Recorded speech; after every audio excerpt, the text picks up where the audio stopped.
Hey, what's up, folks? This is Billy Bombs here with another episode of Comic Flips. This is actually the month so far of January. Today is the 19th. Today's from the 1st to the 19th of pickups. I missed a lot of books. I have two trades I forgot to put in here, but I should grab them, but it's okay. They're two epic collections. One is the Hawkeye Volume 1, and then the other one is Avengers West Coast, a darker shade of Scarlet, which is a Scarlet Witch Turns Evil issue. Trade paperback. So, but that goes into my big collection of trades. But these are just comic flips, and we're going to talk about them. Gary Dugan's X-Men number 6. He took over from Hickman. It's an alright run. I'm just picking it up because I always pick up Spider-Man and X-Men. So it always gets made. You know, pick up the issues, they'll keep printing it. You know what I mean? This is actually, I'm not a Power Rangers person, but this is a friend of mine who did this artwork, Kayla Valerio, sorry. And this is her regular cover. This is what they call a final cutoff book for ordering from Boom Studios. So this was like the date of like, oh, this is the rare cover. I got this, and I got her Virgin variant where it doesn't have a headdress, where this is Mighty Morphin Power Rangers 14. Next up is a book that actually people are going nuts for, Donny Cates number 3, with Ryan Otley, who I'm a huge fan of since Invincible. It's called a Smash Note, like instead of astronaut, it's a Smash-O-Naut, where I guess it's some origin story of Wolverine from back then. And it leads to Hulk has his own version of Null now, which is really stupid. Sorry, man. Everybody's got to be the same, right? I love this cover like you have no idea. The Jason Aaron's Avengers, I love it. Like, not a lot of people are fans of it, but I think this is awesome. A Green Skull, Ghost Rider, Wolverine ripping up on Earth. Everybody's ripping off mini Thanos, Pip type characters, Doctor Doom with the world. A Thanos Red Skull mashup holding the globe, and a Celestial, and I forget if this is Destiny on the other side or Goldface, which is actually another character. But what a cool cover. This is a book I just started reading. I got number 1 last month, Crimson Cage, about it's a wrestling book. They're fighting over the title on this cover. What a great cover. Here's an old book I picked up because I needed it. I pick up all the Wizard magazine books that would come out with the issue or book, because I like on my other show I do this. From what I think this is, give me one second. This is Ramos's vampire book. I think this is the book. This is Joe Scott Campbell, Danger Girl, and this is Battle Chasers, I think. Yeah, which is like Cliffhanger Comics. This is just a Wizard.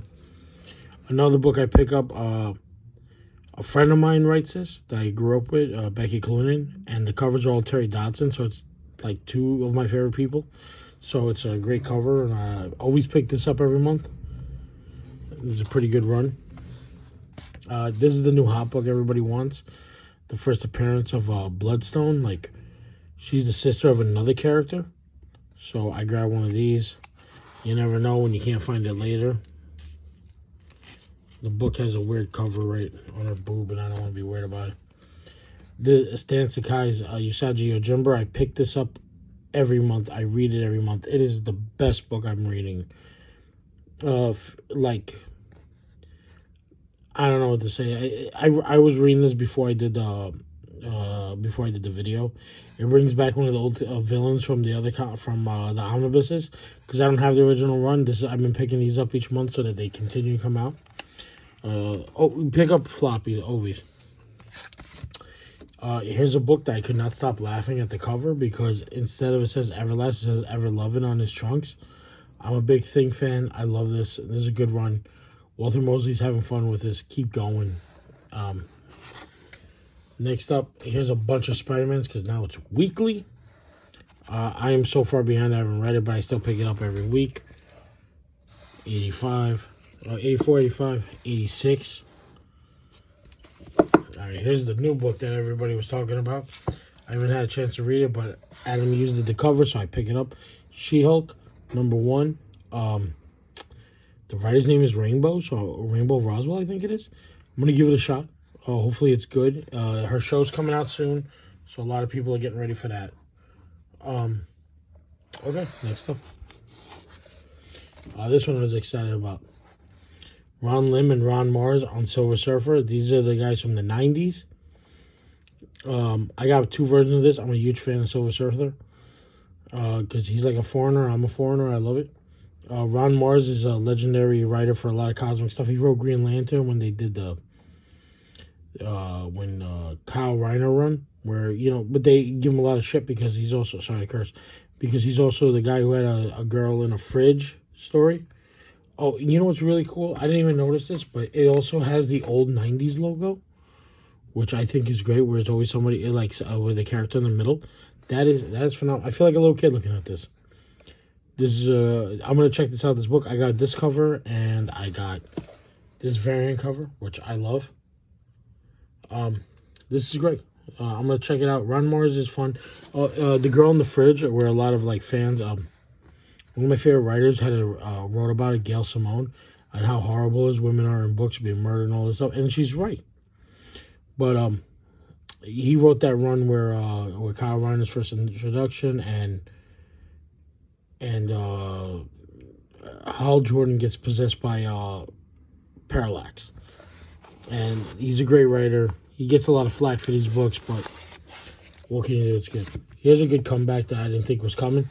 Aerosmith, by Kurt Busiek and I think it's Carlos Pacheco. The original trade paperback is always a book you got to read. It's like World War I, but with swords and sorcery. And this is the sequel to it. If you get a chance, read it. Read the original trade if you find it. Kurt Busiek is a genius, comic book genius. Pacheco's a great artist. He did my favorite work he ever did was Batman and Superman books where they're the villains and they take over the world. That's a pretty good run. I think it was just called Batman and Superman. Get a chance, pick this up. I haven't read it yet, but if it's anything like the original story, I'm going to be very happy. And last but not least, this book I should open up and show you, but I can't because it's going to take me forever to get it open. I don't want to show interior work. Archaea books, Cursed Pirate Girl, The Devil's Cave. It's got gatefold artwork inside, black and white. It is beautiful. It looks like a lot of indie artists I know in Brooklyn do styles like this, but this is way more talented. I'm a big fan of artwork with a lot of intricate little pieces. When you look closer, there's something else in there, and you build up a little town inside the story, and it's all gatefold. It looks like sometimes it looks like the Harry Potter map, that a scavenger's map or whatever.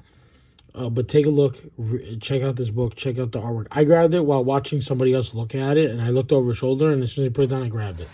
And I even, I did at the comic shop. I was like, yo, I need this book. I ordered another one for the other dude. But what can you do? Take a look, check it out. And that's it for this week. I am Billy Bonds from Queen's Comic Book Party. We have another one coming up. If you get a chance to watch our show and follow us on YouTube, Instagram, and, if we have Facebook events. We'll see you at the next party. Thanks.